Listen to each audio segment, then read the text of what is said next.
Saan siya nakalagay? Sa intravenous infusion. Yung date ngayon, number 1, plain NSS 1 liter times 16 hours. Number 2, plain NSS 1 liter times 16 hours. Kasi 2 cycles. Hindi tayo maglalagay na plain NSS 1 liter times 16 hours times 2 cycles.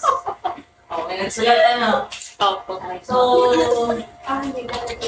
hindi natin nilalagyan ng times 2 cycle. Kasi kung paano natin malalaman kung yung naka-first bottle, gusto na yung first bottle or nasa first bottle pa rin ba tayo? Nasa second bottle na ba tayo? So, yun. Dapat dalawa na magkasunod. Sino tumama doon? Dalawang magkasunod. Tingin? Yan, ganyan. Okay. So, may lumakas na kalit din. Yung ayun. Okay. So, kapag kagad naman, alam mo, nasa first battle pa na tayo, hindi ako kagad lagyan ng remarks yung second battle. Kasi kapag hindi nyo nasunod yung oras ay mapapahiya kayo. Okay? So, okay lang yan na nakahang na kahit wala nakalagay. Kasi once na na-highlight na natin or na-consume na yung first battle, saka lang natin nalagyan ng remarks yung next battle. Okay? So, baka mamaya kasi may time po na, halimbawa, nakita ng doktor, dehydrated yung pasyente. Gusto niya i-hydrate. So, yung 15 hours na una, minsan, yung pinapa-increase niya, halimbawa, 12 hours, o kaya 8 hours. So, depende.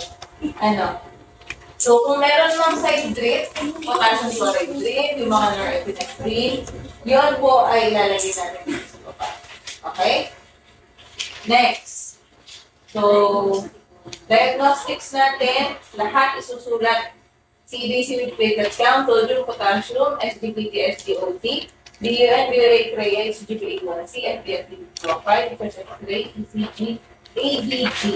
So, lahat yun ay nakasulat dito sa diagnostic test. May nagkama dito ba doon? Wala naman.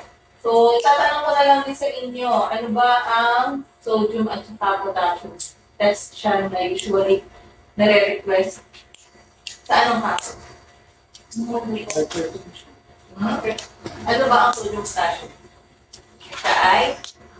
Water. Electrolyte siya. Diba?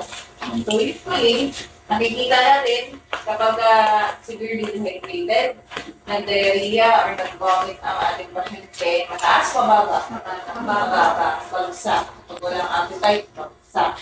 Pero kapag may problem sa kidney, usually, ano makikita niyo sa potassium, sobrang taas. Ano? Okay, so kung ang sodium potassium ay para sa electrolytes, ano naman ang SGPT, SGOT? So, liver enzymes na siya. Okay? Ang creatinine, ano ba yun? Sa kidney. Sa kidney. Ang HbA1c, ano yun? Hemoglobin A1c.